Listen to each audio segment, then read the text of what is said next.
उसको कह रहा है कि तू नहीं समझेगी। उस मां से जो बचपन में तेरे रोने से समझ जाती थी कि तू दूध के लिए रो रहा है या तेरे कांधे में या पेट में दर्द है, जो बचपन में तेरी चीख और तेरे रोने की आवाज से पहचान लेती थी कि तुझे भूख लगी है या तेरे जिस्म के किस हिस्से में दर्द है, तो उस डॉक्टर से, अल्लाह की कसम मां से बड़ा कोई डॉक्टर दुनिया में पैदा नहीं हुआ। कितनी भी बड़ी वो MBBS और MS और MD की डिग्री ले ले, मां से बड़ा कोई डॉक्टर नहीं है। क्योंकि मां पहचानती है कि बेटा ये रो रहा है तो उसके रोने में भूख छिपी है या कहीं दर्द छिपा है। मेरे भाइयों, उस मां से कहते हो तुम, उस मां से कहते हो कि तू नहीं समझेगी, जो बचपन में तेरे रोने की आवाज से समझ जाया करती थी। जब तू बोलना नहीं जानता था तो जानती थी कि तू क्या चाहता है, तू तेरा इरादा क्या है, तेरे पेट में दर्द है या तेरे जिस्म में दर्द है या तेरे सिर में दर्द है, वो उस वक्त तुझे समझती थी। और आज तू इतना बड़ा हो गया है, आज इतना अक्लमंद हो गया है, आज तेरी पोजीशन इतनी ऊंची हो गई है कि तू अपनी मां से इतनी जुर्रत और इतनी हिम्मत कि अपनी मां से कहता है तू नहीं समझेगी। ओफो, हजरत इब्राहिम अलैहिस्सलाम ने दूसरी शादी कर ली, फिर 1-2 साल के बाद फिर अचानक घर में आए इब्राहिम इस्माइल, फिर शिकार खेलने के लिए गए थे। दरवाजे को दस्तक दी, वो दूसरी बीवी निकली, दरवाजा खोला, कहिए चाचा कैसे आना हुआ? कहा मुझे तुम्हारे हस्बैंड से मिलना है। कि वो तो नहीं है, जंगल में गए शिकार करने के लिए। अच्छा, तुम कैसे रह रही हो? अल्हम्दुलिल्लाह। गुजर बसर कैसी चल रही है? अल्लाह का शुक्र है, अल्लाह ने जिस हाल में भी रखा है हर हाल में अल्लाह की तारीफ है। फरमाया मेरी बेटी, जब तुम्हारे शौहर घर पे आ जाएं तो उनसे कहना कि एक बूढ़ा आदमी आया था, उन्होंने सलाम कहा है और चलते चलते उसने ये वसीयत नसीहत की है कि अपने घर की चौखट को बरकरार रखना, इसको बदलने की जरूरत नहीं है। घर की चौखट ठीक है, ये औरत भी कहती है बुढ़ा सटिया गया, बदलने की तो कोई बात ही नहीं हो रही है।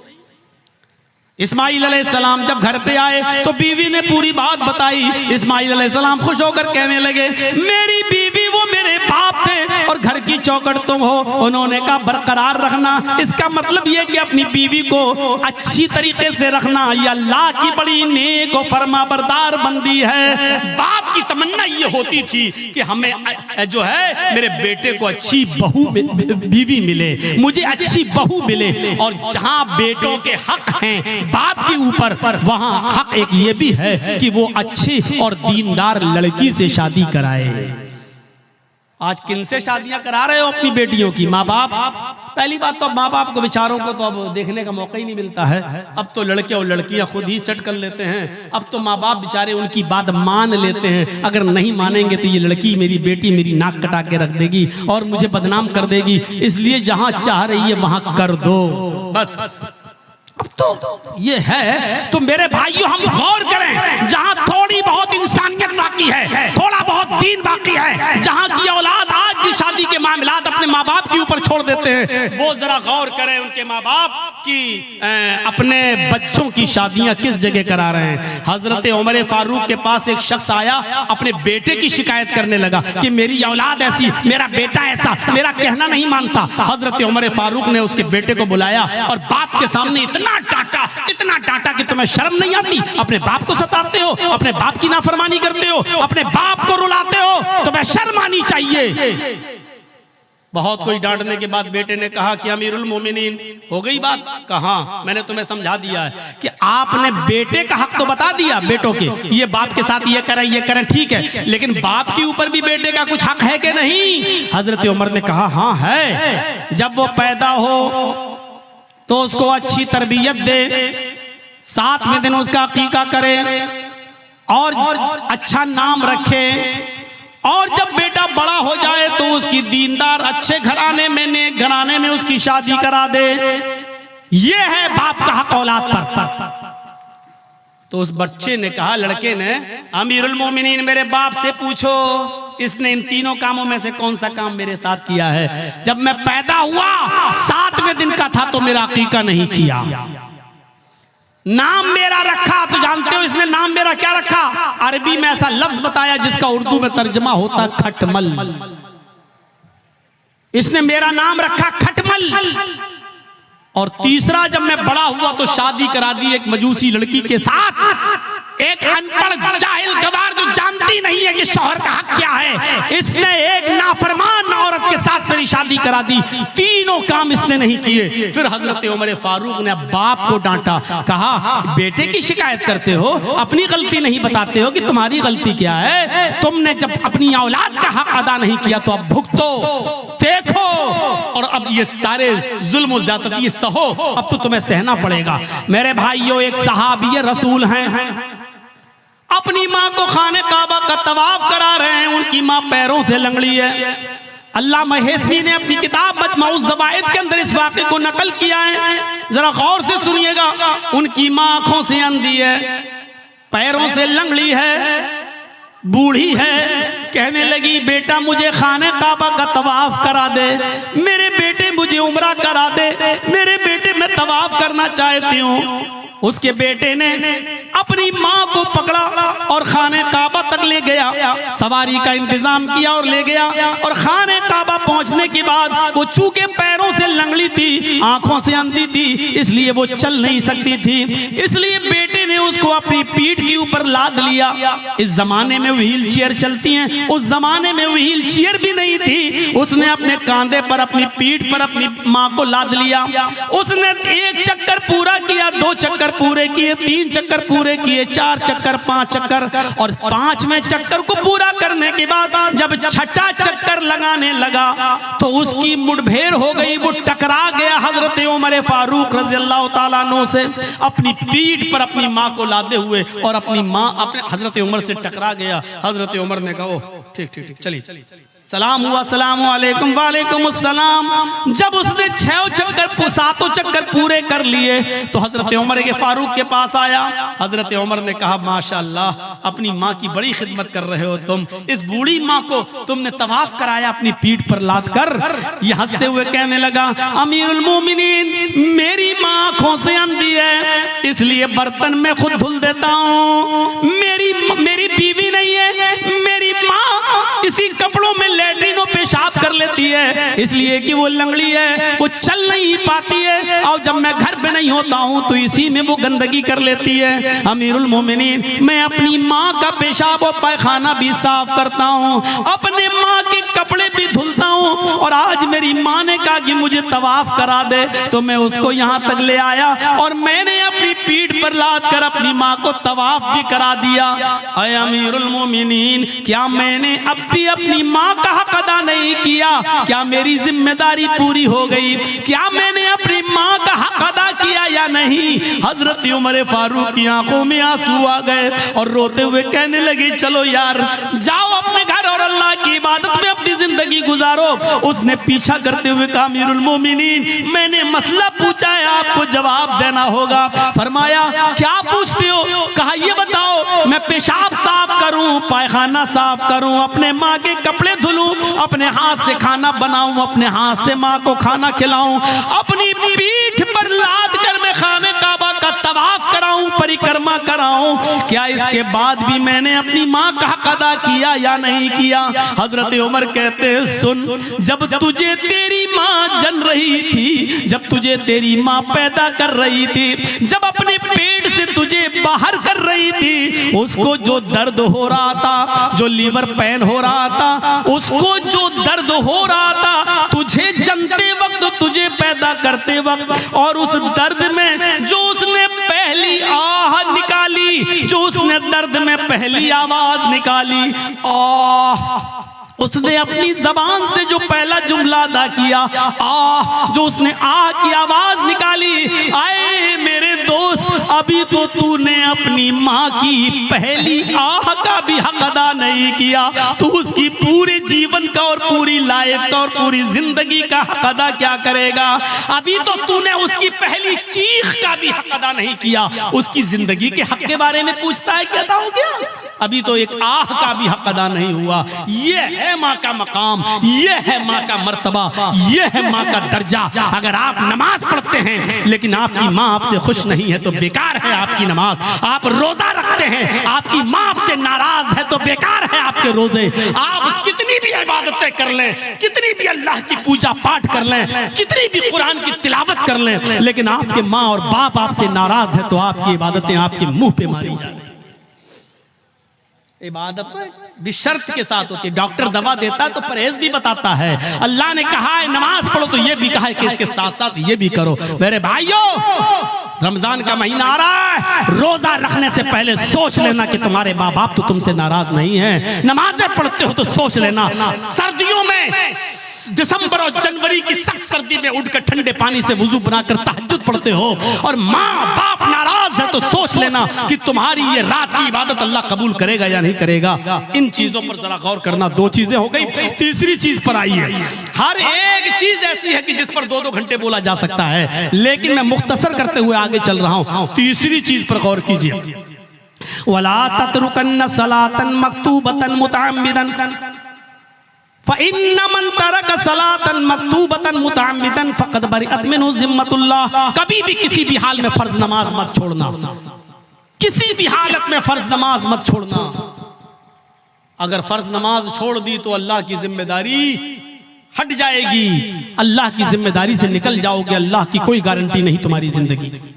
ओफो, क्या जबरदस्त पॉइंट।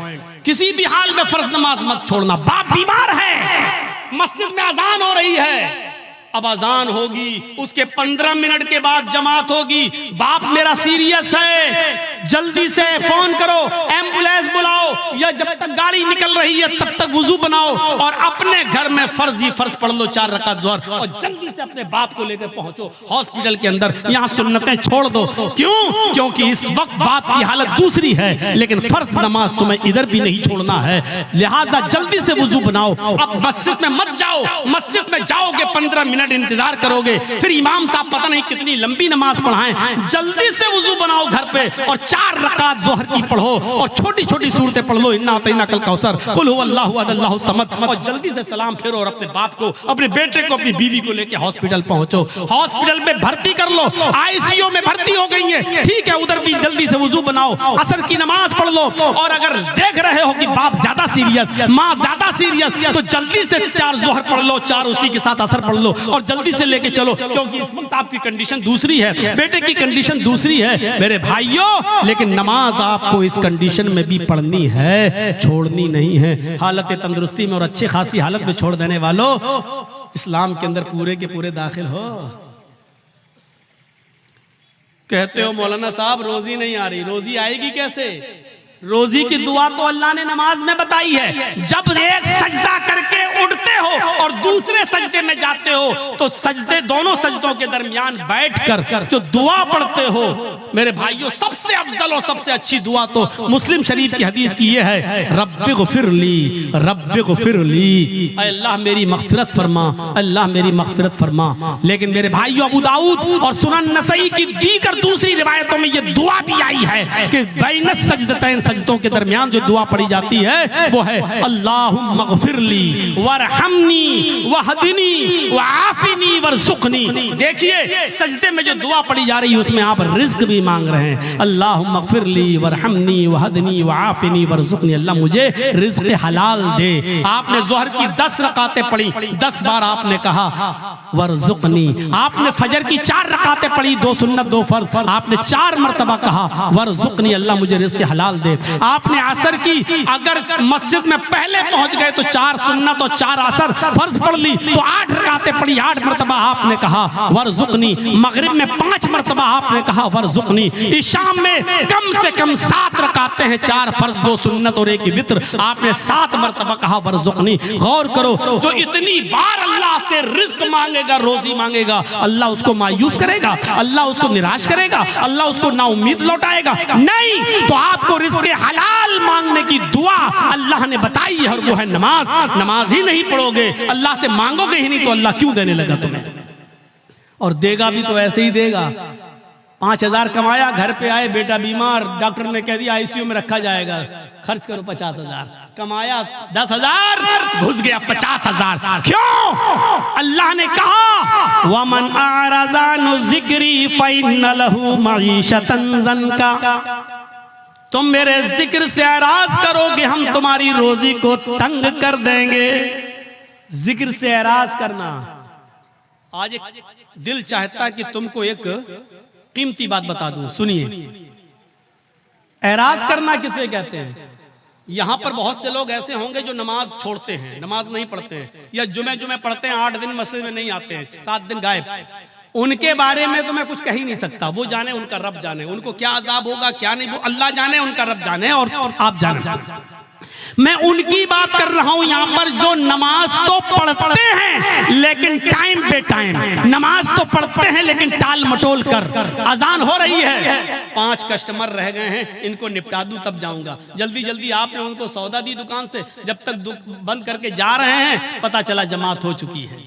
हम डॉक्टर हैं, हमारे पास मरीज आया हुआ है बुखार का और जुकाम की दवा लेने के लिए, और अजान की आवाज आ गई, हमने सोचा 2 मरीजों को दवा दे दूं उसके बाद जा रहा हूं। जब तक 2 मरीजों को हम दवा दे रहे हैं और जब तक हम मस्जिद में नमाज पढ़ने जा रहे हैं जमात हो गई। ये है नमाज से एराज, पढ़ तो रहे हैं आप लेकिन जमात को आपने तर्क कर दिया और जमात छोड़ दी, ये है नमाज से एराज। अल्लाह ने कहा वमन अअरज़ अन ज़िक्री, जो मेरे जिक्र से जो नमाज से एराज करेगा, रूगर्दानी करेगा, हम उसकी रोजी को फ़इन्न लहू मईशतन ज़ंका, उसकी रोजी तंग कर दी जाएगी। बंद नहीं कहा अल्लाह ने, ये नहीं कहा रोजी बंद कर देंगे, तंग कर देंगे। तंग का मतलब या तो बहुत मुश्किल से उसको रोजी रोटी मिलेगी या बहुत आसानी से मिलेगी लेकिन रुकेगी नहीं उसके पास। आज कितने लोग हैं ऐसे, मौलाना साहब बहुत कमाता हूं लेकिन बरकत नहीं हो रही है, मौलाना साहब 1 लाख रुपया महीना कमाता हूं लेकिन रुकता नहीं है, कभी इसको कैंसर, कभी उसको टीबी, कभी इसको बीमारी, बीमारियों ने घेर लिया, लगता है कोई जादू टोना कर रहा है। अरे अल्लाह के बंदे, एराज तो समझ ले, एराज किसको कहते हैं? वमन अअरज़ अन ज़िक्री, जो मेरे जिक्र से नमाज से एराज करेगा। बच्चा रो रहा है, माँ टीवी पे सीरियल देख रही, रिमोट उसके हाथ में, सास भी कभी बहू थी, बीवी माँ उस बच्चे की माँ देख रही, सास भी कभी बहू थी, नाटक, चिप्स खाती जा रही, चाय पीती जा रही है और नाटक देखती जा रही है, ड्रामा। इधर बच्चा रो रहा है, माँ जानती है कि बच्चा दूध की वजह से रो रहा है लेकिन सोच रही है नहीं 10 मिनट का ड्रामा रह गया, 10 मिनट और देख लूं। बच्चा रो रहा है लेकिन सीरियल देखने में लगी हुई है। क्या कहा जाएगा? माँ ने बच्चे से एराज किया। जब सीरियल खत्म हो गया, माँ ने बच्चे को उठाया और दूध पिलाया। देखिए दूध पिला रही है लेकिन फिर भी उसने अपने बच्चे से एराज किया, रूगर्दानी की अपने बच्चे के साथ। इसको कहा जाता है एराज करना। आदमी नमाज तो पढ़ रहा है लेकिन मरीजों को पूरा देखने के बाद आ रहा, जमात खत्म हो गई। नमाज तो पढ़ रहा है लेकिन दुकान के सारे कस्टमर को निपटा के आ रहा है, जमात खत्म हो गई। इसको कहा जाता है एराज करना। माँ दूध तो पिला रही है लेकिन सीरियल देखने के बाद आदमी नमाज तो पढ़ रहा है लेकिन अपनी दुकानदारी पूरी करने के बाद, तो आपने अल्लाह के लिए छोड़ा क्या है? आपने अल्लाह के लिए छोड़ा क्या है? कुर्बानी क्या दी है? कुर्बानी तो ये थी, आवाज आई हय्या अलस सलाह और सामने वाला 10,000 रुपए का कस्टमर है, आप कह दो कि जा पहले मैं नमाज पढ़ने जा रहा हूँ, अगर नमाज नहीं पढ़ूंगा मैं नमाज के बाद ही तुम्हें दूंगा, जाओ नमाज पढ़ दो उसके बाद आना। हय्या अलस सलाह की आवाज सुनते ही मस्जिद की तरफ चले जाओ। वो कहने लगा कि मैं 10,000 रुपए का सामान लेने आया। आपने कहा 10,000 रुपए की परवाह नहीं है, रज़्ज़ाक़ वो है, रोजी रोटी देने वाला वो है, रोजी रोटी देने वाली तेरी जात नहीं अल्लाह की जात है। आपने 10,000 के कस्टमर को ठुकरा दिया और आप मस्जिद में नमाज पढ़ने चले गए। ये है नमाज। ला तत्रुकन्न सलातन मक्तूबतन मुतअम्मिदन, कभी भी किसी भी हाल में कसदन और जानबूझकर तुम फर्ज नमाज को तर्क मत करना। जो फर्ज नमाज को जानबूझकर तर्क कर देता है, फर्ज नमाज को जानबूझकर छोड़ देता है, अल्लाह की जिम्मेदारी उसकी ऊपर से उड़ जाती है। अपने आप पर गौर करो कि कितने % मुसलमान हो, इस्लाम में दाखिल हो या नहीं, ऐसा करते हो या नहीं।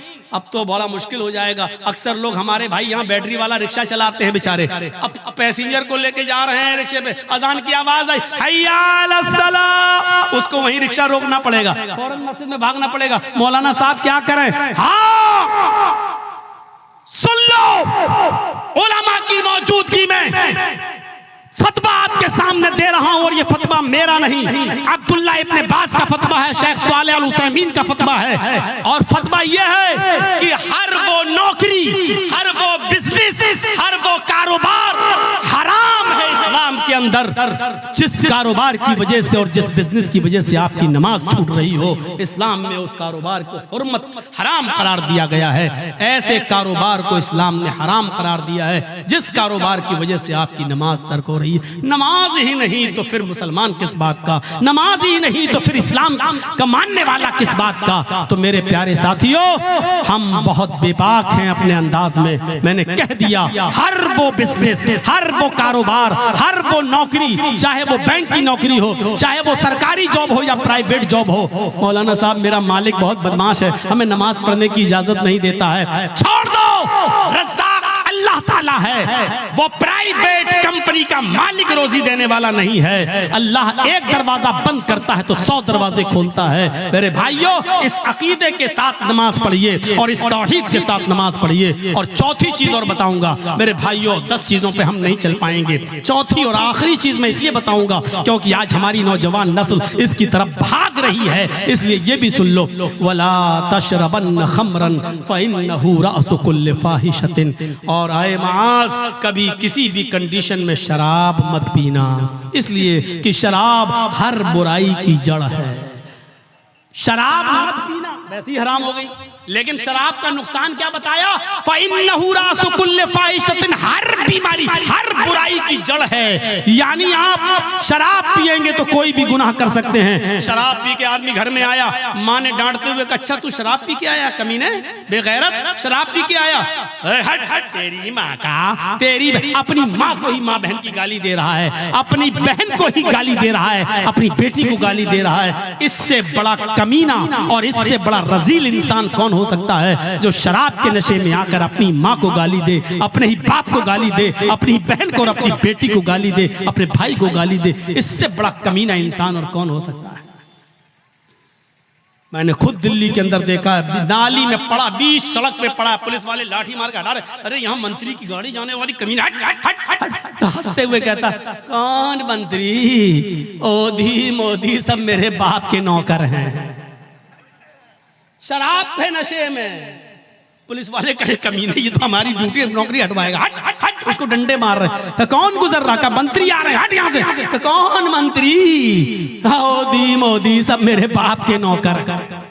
शराबी की नजर में कोई किसी की हैसियत नहीं होती, बड़ी से बड़ी शख्सियत भी उसके सामने जीरो होती है। क्यों? क्योंकि उसने जो चीज पी है उसने उसकी अकल को खराब कर दिया, उसकी अकल को ढांप लिया, इसलिए उसकी नजर में बड़ी से बड़ी शख्सियत भी कुछ नहीं होती है। जब शराब हराम नहीं हुई थी, जब शराब हराम नहीं हुई थी तो नबी के चचा हजरत हमजा ने शराब पी ली थी और एक गाना गाने वाली के गाने के जोश में आकर उसने कहा, अला या हमजा लिशुर्फिन नवा, आए हमजा तू तो मोटी ऊंटनियों के लिए है। हजरत अली की ऊंटनी वहीं पर चर रही थी, चारा घास खा रही थी। हजरत हमजा को जोश में चढ़ा दिया कि ये ऊंटनी का कलेजा हमें मिल जाए तो कितना अच्छा।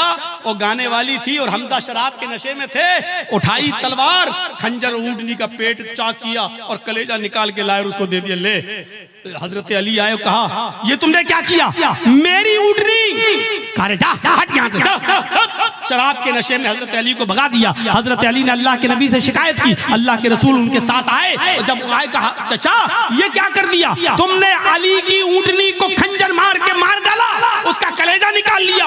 हजरत हमजा शराब के नशे में थे, बुखारी की रिवायत, हजरत हमजा शराब के नशे में अल्लाह के रसूल से कह रहे, चल हट, तू तो मेरे बाप का नौकर है, तू तो मेरे बाप का गुलाम है। मेरे भाइयों, शराब के नशे में जब एक शख्स मोहम्मद रसूलुल्लाह को ऐसा कह सकता है तो इसका मतलब यह है कि शराब छोटे और बड़े की तमीज को भुला देती है। शराब इंसान के अंदर से इज्जत, रिस्पेक्ट और अदब को खींच लेती है। इसलिए नौजवानों, शराब जैसी मनहूस चीज को अपने मुआशरे से दूर रखिए, अपने समाज से दूर रखिए। आपको मालूम एक सुनन नसई का वाक़या सुनाकर अपनी बात को खत्म कर दूंगा। मेरे भाइयों जरा सुनिएगा सुनन नसई की रिवायत। एक औरत बेवा थी उस जमाने में, पुराने जमाने की बात। हजरत उस्मान इस हदीस के रावी हैं, फरमाते हैं कि एक औरत का शौहर मर गया। औरत बड़ी खूबसूरत थी, उसकी नौकरानी को, लौंडी को उसकी बदजनी के बारे में मालूम था। वो नौजवान लड़कों को तलाश करती रहती थी और अपना इरादा जाहिर करके उनसे गलत काम करवाती थी।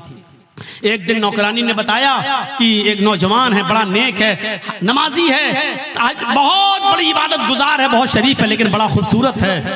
कहा कि उसको बुला कर लाओ। नेक आदमी, बहुत नेक इबादत गुजार आदमी।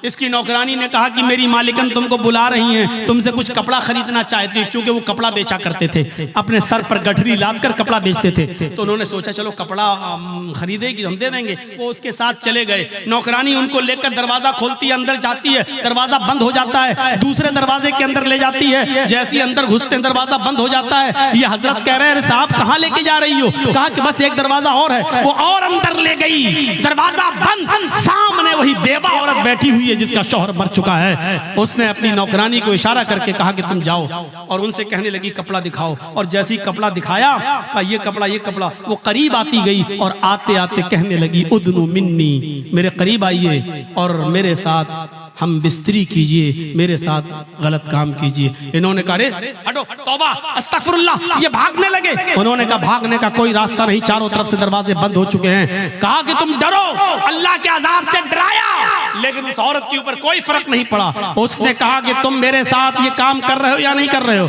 कहा कि नहीं करूंगा। कहा इधर अंदर आओ। उसे एक और दरवाजे के अंदर ले गई। क्या देखती है कि एक लकड़ी की टेबल रखी हुई है। उस लकड़ी की टेबल पर एक खूबसूरत छोटा बच्चा, जिसकी उम्र 5-6 साल रही होगी, खूबसूरत बच्चा बैठा हुआ है। और उसी टेबल पर एक शराब की बोतल रखी हुई है। वहीं पर जाकर ये औरत बैठ गई। इसने कहा कि देखो तुम बड़े नेक हो, शरीफ इंसान हो, मेरे चीखने की देर है, मेरे चिल्लाने की देर है, चारों तरफ से तुम घेर लिए जाओगे और मैं सिर्फ इतना बोलूंगी कि इस आदमी ने मेरी इज्जत को छलनी कर दिया।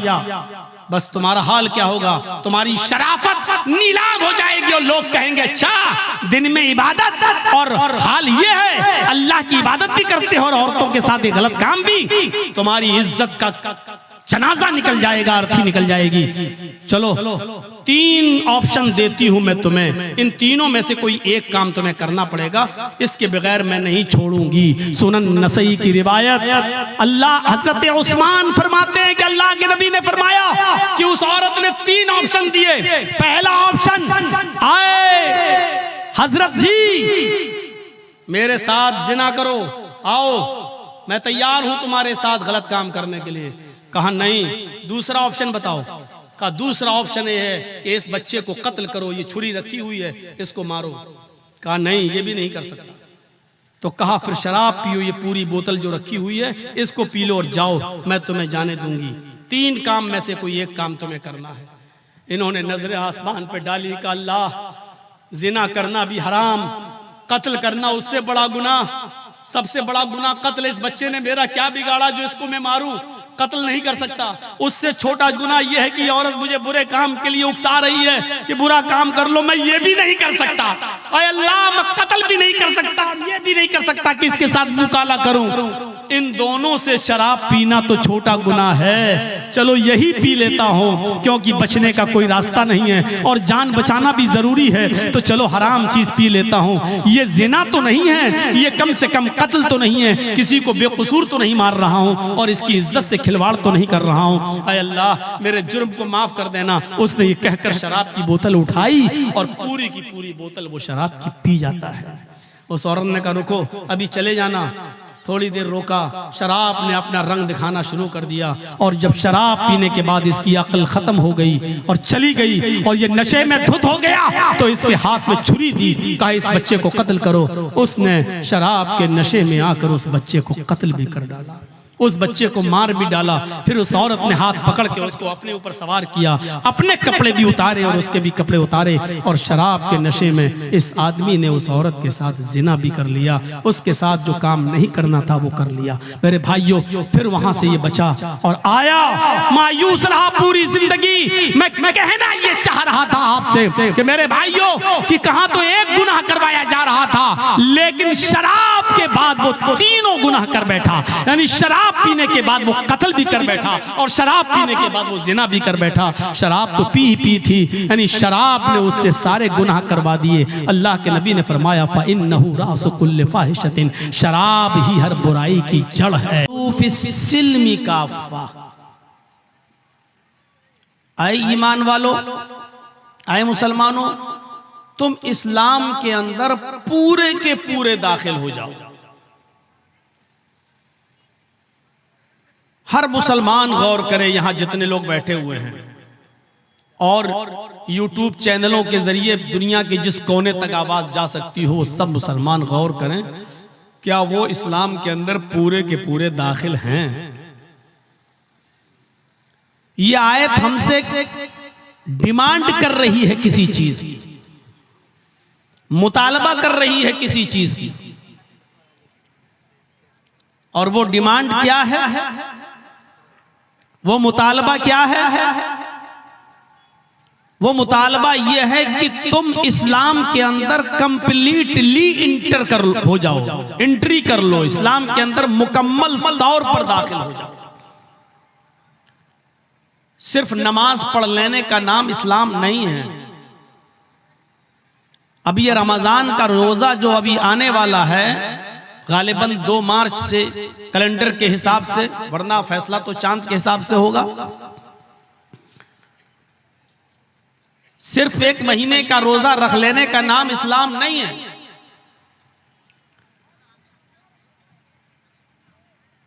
इस्लाम यह भी कहता है कि अगर किसी मजलिस में, किसी महफिल में दीन की बातें हो रही हैं और जगह तंग हो और आप फैल फैल कर बैठे हुए हों, तो अगर आपसे कहा जाए तफस्सहू फिल मजालिस, मजलिसों के अंदर कुशादगी पर सिमट जाओ, एक दूसरे को बैठने का मौका दो, फैल जाओ, तो हमें और आपको चाहिए कि एक दूसरे के लिए हम सिमट जाएं और दूसरे को भी बैठने की जगह दें। देखिए कितनी बारीकी है। इस्लाम यह भी कहता है कि आपकी जात से और आपकी शख्सियत से किसी दूसरे को तकलीफ ना हो। इस्लाम सिर्फ नमाज पढ़ने का और रोजा रख लेने का, हज कर लेने का नाम नहीं है। अगर आपकी जात से किसी किस्म की किसी को तकलीफ पहुंच रही है तो आप इस्लाम के अंदर पूरे के पूरे दाखिल नहीं हैं। अगर रास्ते में कोई पत्थर पड़ा है और आपने देखने के बाद भी उसको नहीं हटाया तो आप मुजरिम हैं। इसलिए कि हदीस है इमाततुल अज़ा अनित तरीक, रास्ते से तकलीफ दे चीज को हटा देना भी ईमान का एक हिस्सा है। अगर आप अपने कैमरे और मोबाइलों को इतना ऊपर कर दें कि दूसरों को देखने में दिक्कत हो रही हो, तो यह भी तकलीफ देने के जिम्न में और जुमरे में आता है और यह भी इस्लामी तालीम के खिलाफ है। इतना याद रखिए कि आपके चैनल पर सब्सक्राइब बढ़ सकते हैं, आपकी इनकम बढ़ सकती है, लेकिन आप इस्लाम का काम नहीं कर रहे हैं, आप दीन का काम नहीं कर रहे हैं। अगर आप किसी को तकलीफ दे रहे हैं,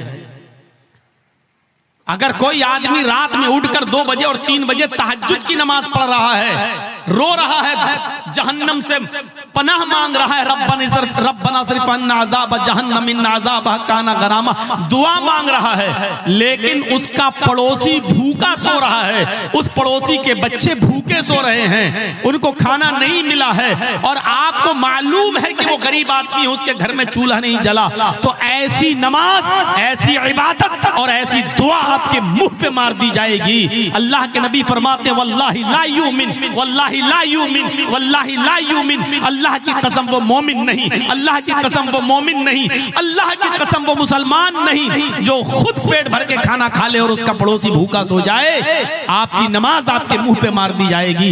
इस्लाम को ऐसी इबादत की कोई जरूरत नहीं है। जो अल्लाह की इबादत तो आप करो, लेकिन अल्लाह की मखलूक और बंदों को भूखा मरते हुए छोड़ दो, जबकि तुम्हें मालूम है कि वो भूखा है और तुम्हें यह भी मालूम है कि गुर्बत की वजह से उसके घर में चूल्हा नहीं जला।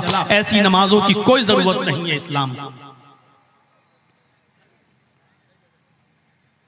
अल मुस्लिमु मन सलिमल मुस्लिमून मिन लिसानिही व यदिही, मुस्लिम शरीफ की हदीस के अल्फाज पर गौर करो कि वो मुसलमान हो ही नहीं सकता जिसकी जबान से और जिसके हाथ से दूसरे को तकलीफ पहुंचती हो।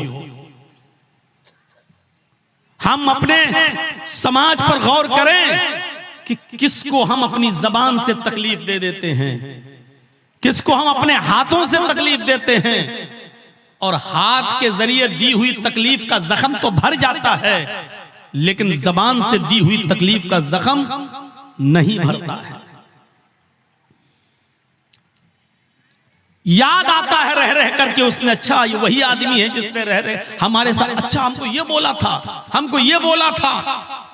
इसलिए जबान का लफ्ज पहले इस्तेमाल किया, मिन लिसानिही व यदिही, वो मुसलमान ही नहीं जिसकी जबान से और जिसके हाथ से दूसरे को तकलीफ पहुंचती हो।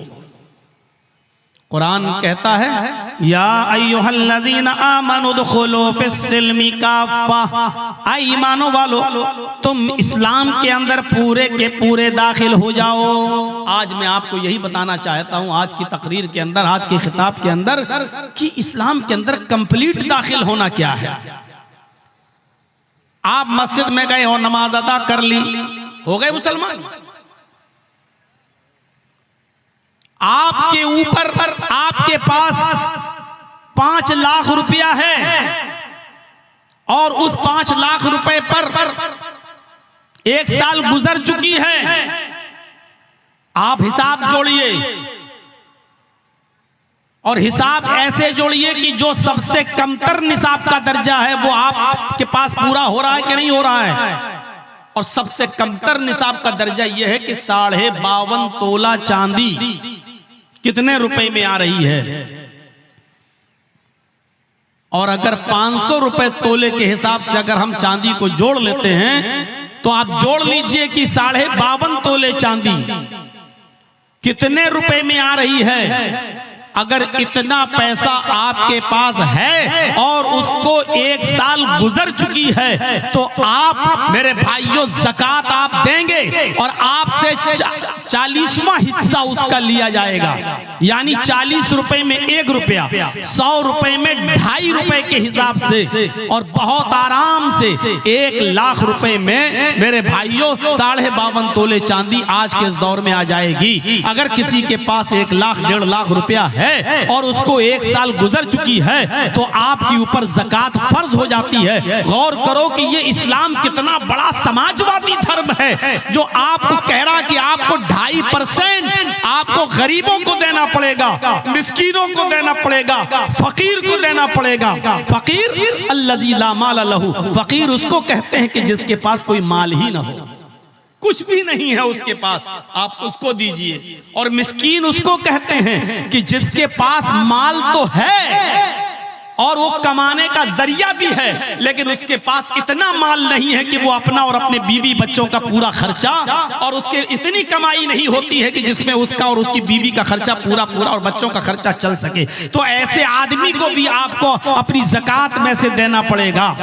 फकीर और मिस्कीन की तारीफ आप सुन लीजिए। फकीर की तारीफ क्या है? अल्लज़ी ला माल लहू, जिसके पास माल ही ना हो, आप ज़कात उसको देंगे। और ज़कात उसको देंगे जो मिस्कीन हो। मिस्कीन उसको कहते हैं कि जिसके पास माल तो है, कमाने का जरिया भी है, उसके पास रिक्शा वगैरह भी है, कोई कमाने का जरिया भी है, लेकिन इतना नहीं है, इतनी कमाई और इतनी इनकम उससे नहीं होती है कि वो अपना और अपने बीवी बच्चों का पेट पाल सके और उनकी पढ़ाई लिखाई का इंतजाम कर सके। तो ये आदमी भी आपकी ज़कात का मुस्तहिक है और आप इसको ज़कात देंगे। और जब तक ज़कात नहीं देंगे आपकी नमाज आपके मुंह पे मार दी जाएगी, क्योंकि आप अल्लाह का हक तो अदा कर रहे हैं लेकिन बंदों का हक अदा नहीं कर रहे हैं। आप नमाज पढ़कर अल्लाह का हक अदा कर रहे हैं लेकिन उसने तुम्हें जो माल दिया है उस माल में से आप गरीब को नहीं दे रहे हैं।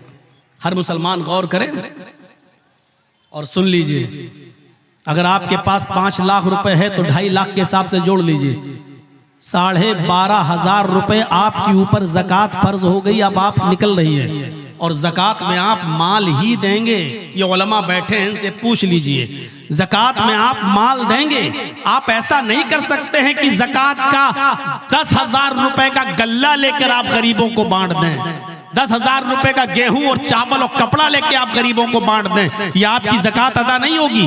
ज़कात में आप माल ही देंगे, क्योंकि अब आप उसको मालिक बनाएंगे अपने माल का और फिर वो अपनी जरूरत के मुताबिक खर्च करेगा। आप उसको गेहूं दे रहे हैं लेकिन उसको जरूरत है मेरे भाई अपने बेटे के इलाज के लिए, ये आप तय नहीं करेंगे कि आप गल्ला दें, चावल दें, गेहूं दें, क्या दें, ये वो तय करेगा। आप उसको पैसा दीजिए, आप उसको रकम दीजिए, ये वो तय करेगा कि उसको अपने पैसे को किस चीज में और किस ज़मीन में खर्च करना है, ये वो तय करेगा। ज़कात किसी इंसान को अपने माल का मालिक बनाने का नाम है। आप अपना पैसा किसी गरीब को देकर उसको मालिक बना दीजिए, वो अपने हिसाब से उसको खर्च करेगा।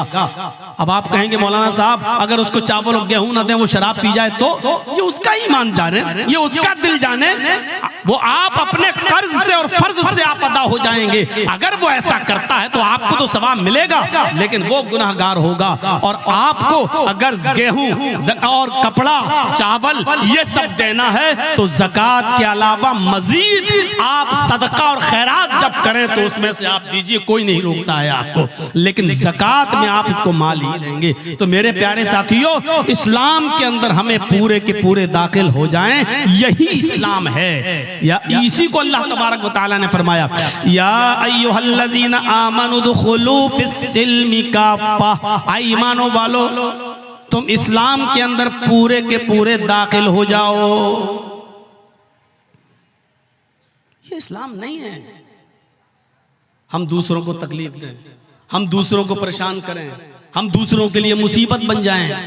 जानते हो तज़किरतुल हुफ़ाज़ में अल्लामा शमशुद्दीन ज़हबी रहमतुल्लाह अलैह ने एक वाक़या नकल किया है। जरा उस वाक़े की तरफ हम आपकी रहनुमाई करते तो आपको पता चलेगा कि वाक़या क्या। दो सहाबा की दुकानें एक साथ थीं, दो सहाबियों की दुकानें एक ही साथ थीं।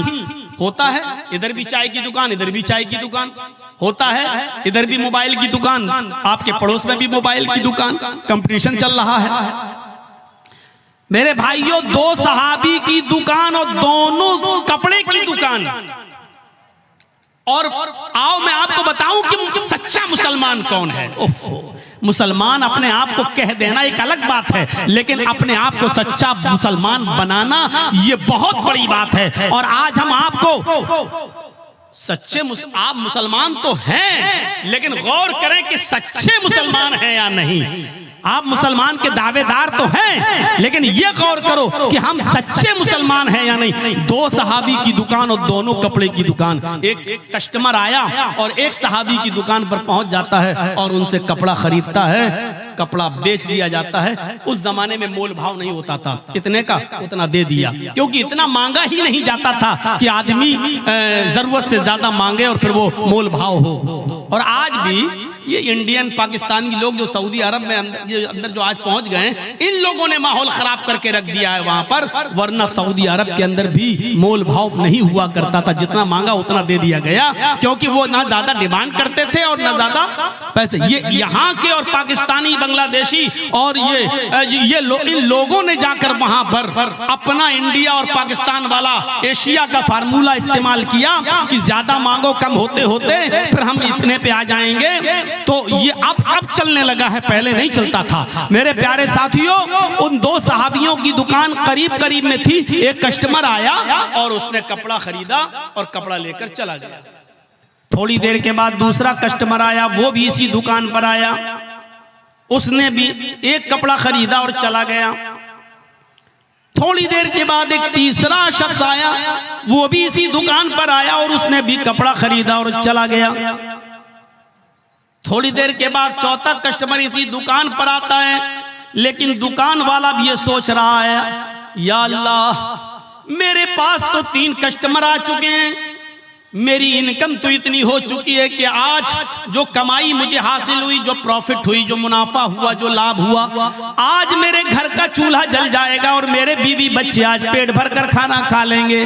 लेकिन मेरे पड़ोस में जो कपड़े की दुकान खोले हुए मेरा भाई, एक मुस्लिम भाई, मेरे ही बिरादरी का एक भाई जो दुकान खोले हुए, उसके पास एक भी कपड़ा नहीं बिका है, उसकी भी बीवी है, उसके भी बच्चे हैं। अगर आज उसका कपड़ा नहीं बिका तो उसके घर में चूल्हा कैसे जलेगा, उसके घर में खाना कैसे बनेगा। वो भी कसीरुल अयाल है, उसके भी बच्चे हैं, ज्यादा बेटे बेटियां हैं, उसके घर में भी चूल्हा जलना चाहिए। तो इस सहाबी ने चौथे कस्टमर से कहा, जो कपड़ा तुम खरीदना चाहते हो वो कपड़ा मेरे पास खत्म हो गया है, उससे भी अच्छी क्वालिटी का कपड़ा मेरे फला भाई की दुकान पर है, तुम पड़ोस में जाकर खरीद लो।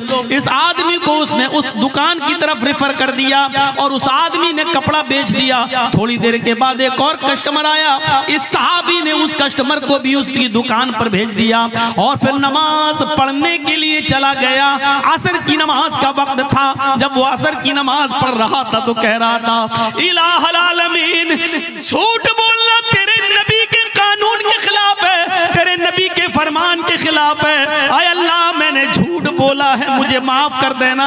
आए मेरे परवरदिगार, मेरे पास वो कपड़ा मौजूद था, लेकिन मेरे भाई की हमदर्दी ने मुझे अंदर से झिझोड़ दिया है, इसलिए मैंने ये कह दिया है कस्टमर से कि वो कपड़ा मेरे पास नहीं, मेरे भाई के पास है। आय अल्लाह, मेरे इस झूठ को तू झूठ में मत लिखना, क्योंकि तू अच्छी तरीके से जानता है कि मेरी नीयत झूठ बोलने की नहीं थी, बल्कि अपने भाई की हमदर्दी करने की थी, और मैं इसमें कामयाब हुआ। आय अल्लाह, अगर तुझे मेरी ये नेकी पसंद हुई हो तो तू इस नेकी को कबूल फरमा ले। आज के इस कंपटीशन के दौर में अपने गरीबानों के बटन खोलकर झांको और बताओ ऐसा दुकानदार आज के जमाने में कौन है, और कौन यहां से खड़ा होकर कह सकता है कि हम पक्के और सच्चे मुसलमान हैं। कोई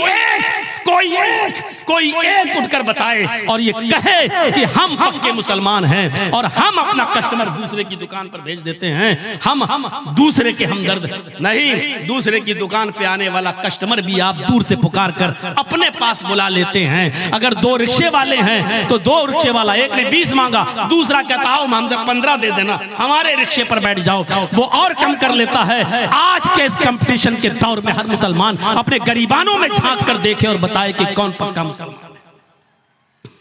नाम तो है मोहम्मद जर्जीस, नाम तो है मोहम्मद अजहर, नाम तो है नसीम अहमद, नाम तो है मोहम्मद अकरम, नाम है, और नाम रखने से कोई आदमी मुसलमान नहीं हो जाता। अगर नाम से ही कोई आदमी मुसलमान होता तो अल्लाह की कसम अब्दुल्ला इब्ने उबय इब्ने सलूल जन्नत में जाता। मेरे भाइयों, अगर नाम से ही कोई आदमी मुसलमान होता तो जाने कितने लोग ऐसे हैं कि जिनके नाम इस्लामी थे और वो नबी अकरम के मुखालिफ थे और अल्लाह के रसूल ने उनको जहन्नम में जाने की बशारत दी है। मेरे प्यारे साथियों, नाम रख लेने से कुछ नहीं होता और नाम के हो जाने से कुछ नहीं होता। हर आदमी गौर करके देखे कि वो कितना पक्का मुसलमान है। दूसरे की हमदर्दी का नाम ही तो इस्लाम है। इसीलिए तो अल्लाह के नबी सल्लल्लाहु अलैहि वसल्लम ने फरमाया कि वो आदमी मोमिन नहीं, वो आदमी मोमिन नहीं, वो आदमी मोमिन नहीं कौन? जो खुद पेट भर के खाना खा ले और उस दूसरा भाई उसका भूखा सो जाए। पड़ोसी, और पड़ोसी में कैद नहीं है कि मुसलमान नहीं, कोई भी हो, पड़ोसी का लफ्ज है, कोई भी हो पड़ोसी होना चाहिए, चाहे वो हिंदू हो, यहूदी हो, ईसाई हो, बुद्धिस्ट हो, जैनी हो, सिख हो, किसी भी मजहब से उसका ताल्लुक है। अगर वो भूखा सो गया तो याद रखिए कि आपकी नमाज आपके मुंह पे मार दी जाएगी। नमाज, हम तो नमाज भी पढ़ते हैं तो ऐसा लगता है जैसे अल्लाह के ऊपर बहुत बड़ा एहसान करके आ रहे हैं। मस्जिद से निकले, दाढ़ी पे हाथ फेरे, निकल, अस्सलाम वालेकुम, वालेकुम अस्सलाम, लग रहा है जैसे अल्लाह पर बहुत बड़ा एहसान करके आया है, अल्लाह पर बहुत बड़ा एहसान करके। और कुछ तो ऐसे हैं, हमसे कहे जर्जी साहब, जब से हमने नमाजें पढ़ना शुरू की तब से और रोजी रोटी में तंगी हो गई, पता नहीं चल रहा क्या है। इससे तो हम पहले जो नमाज नहीं पढ़ते थे, उसने ये नहीं कहा कि हम पढ़ना नहीं चाहते, उसने कहा मुझे वजह बताओ मौलाना साहब। मैं इनकार नहीं कर रहा हूं, मैं कहता हूं नमाज पढ़ना चाहिए, लेकिन जब से मैंने नमाज पढ़ना शुरू की तब से मेरे ऊपर और परेशानियां आना शुरू हो गई। मैं क्या करूं मौलाना साहब, आप बताइए। नमाज नहीं पढ़ता था तो खूब मिलती थी। हमने कहा आजमाइश किसका नाम है, इम्तिहान किसका नाम है? अल्लाह ताला ने कहा कि हम हर मुसलमान को आजमाएंगे, आजमाइश उसकी करेंगे। ये आजमाइश, ये इम्तिहान किस चीज का नाम है? और सोच कितनी बदल गई, सोच कितनी बदल गई। आज हम नमाज पढ़ रहे हैं और अगर रोजी रोटी में कमी हो जाए तो हम क्या कहते हैं? रोजी रोटी में कमी आ जाए तो हम क्या कहते हैं? यार जब से नमाज पढ़ रहा हूं हमारी रोजी रोटी तंग हो गई है, हमें बरकत नहीं हो रही है। और अल्लाह के नबी के जमाने में एक सहाबी इस्लाम लाए, एक शख्स इस्लाम लाया, सहाबी बन गया, और जब सहाबी बना तो नमाज शुरू कर दी, और जब नमाज शुरू की तो वो बकरियों का एक रेवड़ उनके पास हो गया, उसके बाद ऊंटों का रेवड़ हो गया, उसके बाद उनके पास लंबी चौड़ी रकम तैयार हो गई, बहुत अमीर आदमी हो गए। वो नमाज पढ़ रहे हैं और दौलत उनके पास आ रही है, भेड़ें, बकरियां, ऊंट। मालिक वो आए अल्लाह के नबी के पास और कहने लगे कि अल्लाह के रसूल मैं बड़ा कंफ्यूज हूं। जब मैं इस्लाम नहीं लाया था तो मैं बहुत गरीब था, और जब मैं इस्लाम लाया और नमाज पढ़ने लगा, जब से मैंने नमाजें पढ़ना शुरू की मेरे पास बकरियां आना शुरू हुई, भेड़ें आना शुरू हुई, ऊंट आना शुरू हुए, घोड़े आना शुरू हुए, खच्चर आना शुरू हुए, मेरे पास दौलत रुकने का नाम नहीं लेती है। अल्लाह के नबी ने फरमाया ठीक है, तुम्हारी इबादत की बरकत है, अल्लाह तुम्हें नवाज रहा है। उसने कहा नहीं, आए अल्लाह के नबी मैं ये सोच रहा हूँ, अल्लाह के रसूल मैं ये सोच रहा हूँ कहीं अल्लाह मेरी इबादतों का सिला, अल्लाह मेरी नमाज का सिला, अल्लाह मेरी नमाज का बदला और नमाज का इनाम इसी दुनिया में तो मुझे नहीं दे रहा है, और आखिरत में कहीं हमें महरूम तो नहीं कर देगा। ऐसा तो नहीं कि दुनिया में मुझे सब कुछ मिल जाए और अल्लाह ताला आखिरत में हमें हमारी इबादतों का कोई सिला न दे। उल्टी सोच, हमारी उल्टी सोच। मौलाना जब से मैंने नमाजें पढ़ना शुरू की बरकत ही नहीं हो रही है, और वो क्या कह रहे हैं, अल्लाह के रसूल जब से मैंने नमाजें पढ़ी दौलत रुकी नहीं रही, कहीं अल्लाह हमें इसी दुनिया में तो नहीं दे रहा है और आखिरत में कहीं महरूम तो नहीं कर देगा। सोच बदलो अपनी सोच। वलनबलुवन्नकुम बिशैइन मिनल खौफि वल जूअ व नक्सिम मिनल अम्वालि वल अनफुसि वस्समरात वबश्शिरिस साबिरीन।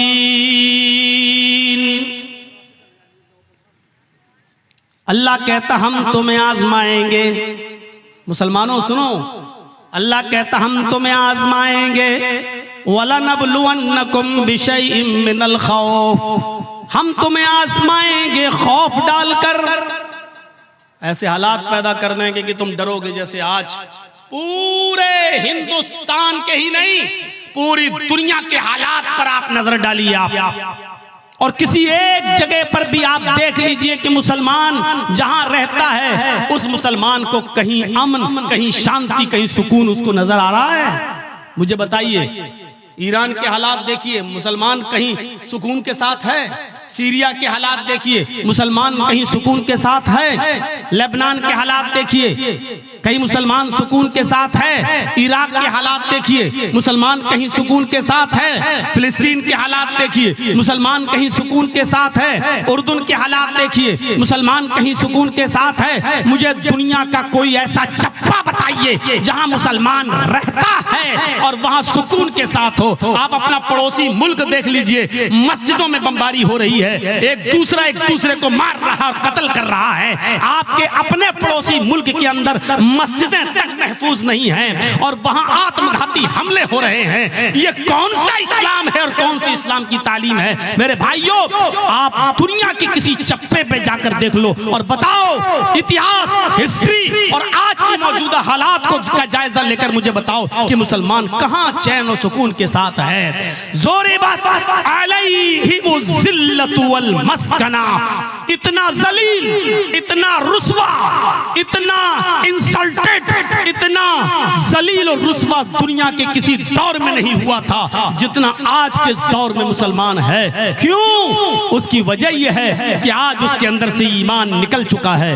वला तहिनु वला तहज़नु व अंतुमुल अलौना इन कुंतुम मुमिनीन। अल्लाह ने तो हुकूमत और सल्तनत देने का वादा, इज्जत और सरदारी देने का वादा उस शर्त पे किया था कि अगर तुम्हारे अंदर ईमान होगा तो हम तुम्हें इज्जत देंगे, हम तुम्हें बुलंदी देंगे, हम तुम्हें बाइज्जत बनाएंगे। मेरे प्यारे साथियों, आज हम जितना जलील हैं उसकी वजह यह है कि आज हमारे अंदर उतना ही कम ईमान कमजोर है।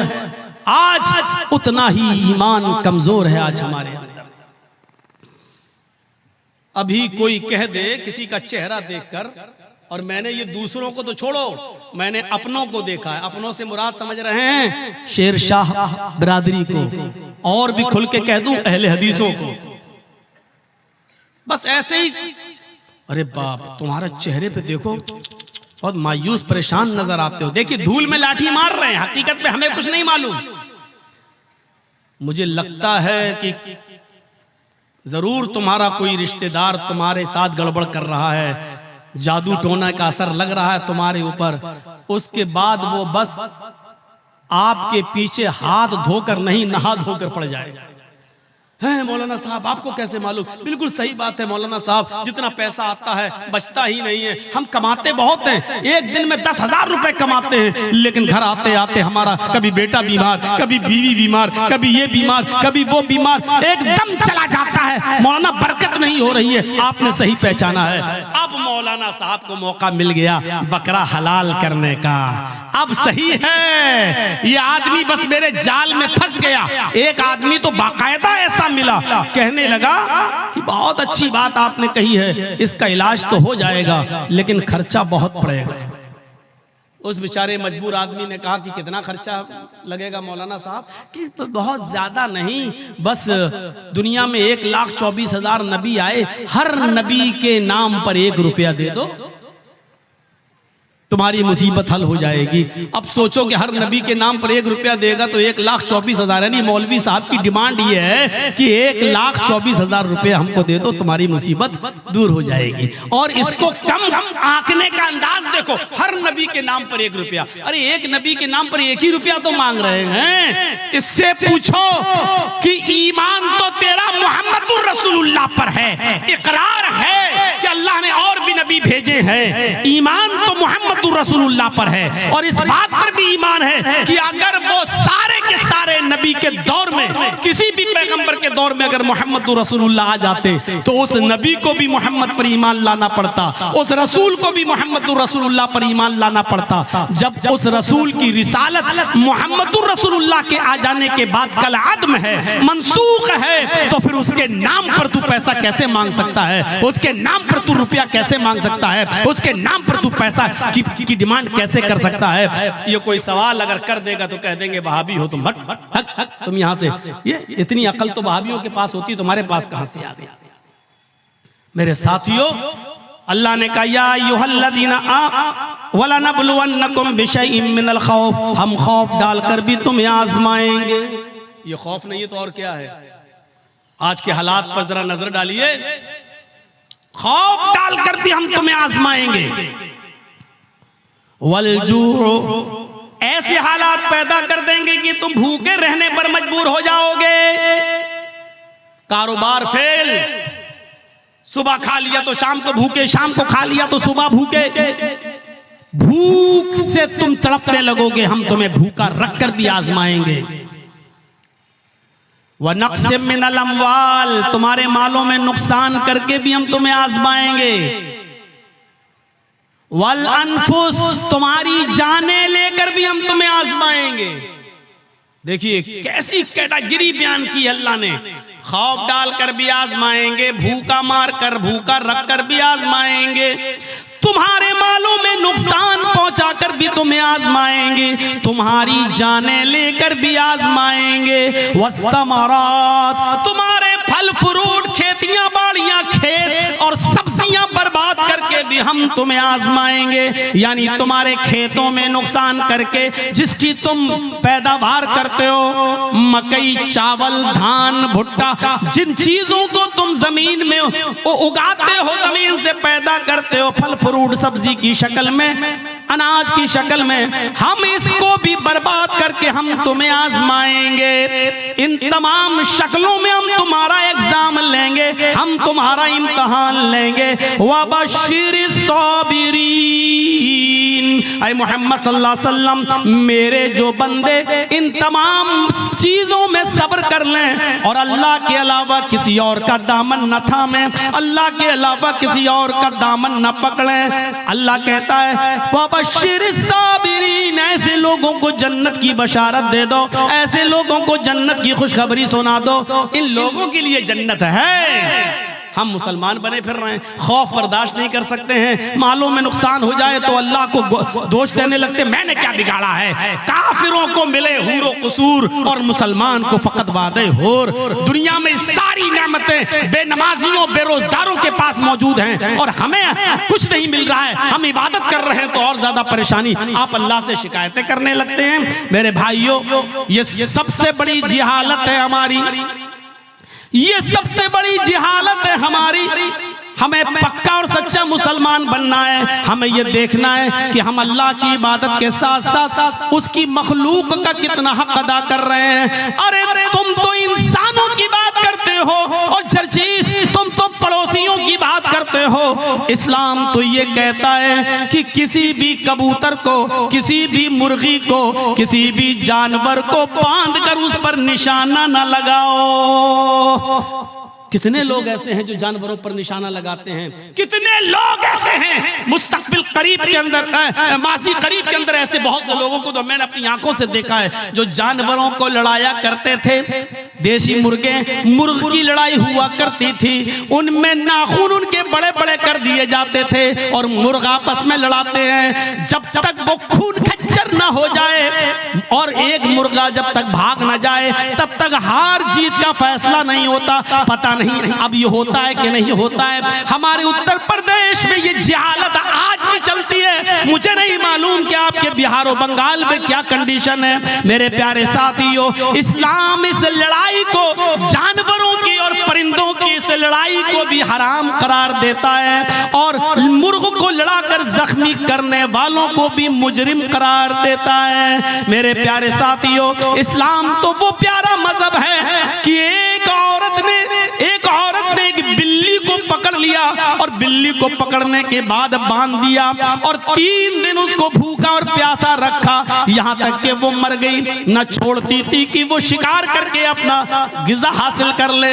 अपना रिस्क हासिल कर ले, न खुद को खाना देती थी। बिल्ली भूखी प्यासी मर गई। वो नमाजी थी। सुनो, हाँ गौर करो हदीस के अल्फाज पर। वो नमाजी थी, वो रोजेदार थी, वो अल्लाह की इबादत भी किया करती थी, अल्लाह को माना भी करती थी, लेकिन उसने अल्लाह की एक मखलूक बिल्ली को बांध दिया, उसको भूखा रखा और प्यासा रखा और उस बिल्ली को भूख और प्यास की शिद्दत से मार डाला। लेकिन जब ये औरत मरी तो अल्लाह ताला ने उसकी नमाजों के बदले उसको जन्नत नहीं दी, उसके रोजों के बदले उसको जन्नत नहीं दी, उसकी ज़कात और खैरात के बदले उसको जन्नत नहीं दी। अल्लाह के नबी फरमाते हैं अल्लाह रब्बुल आलमीन ने उस औरत को जहन्नम के अंदर दाखिल कर दिया, इसलिए कि उसने बिल्ली को भूखा और प्यासा रखा था और मार दिया।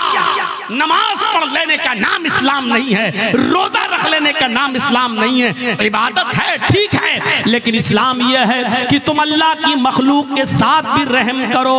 अल्लाह की मखलूक, अल्लाह की सृष्टि के साथ भी तुम्हें रहम का बर्ताव करना है। ये औरत बिल्ली को बांध के रखी थी, जब मरी बिल्ली तो मर गई भूखी प्यासी, लेकिन नमाज और रोजा रखने के बावजूद जन्नत की मुस्तहिक नहीं हुई। और बुखारी पढ़िए, एक औरत ऐसी भी थी जो बदचलन थी।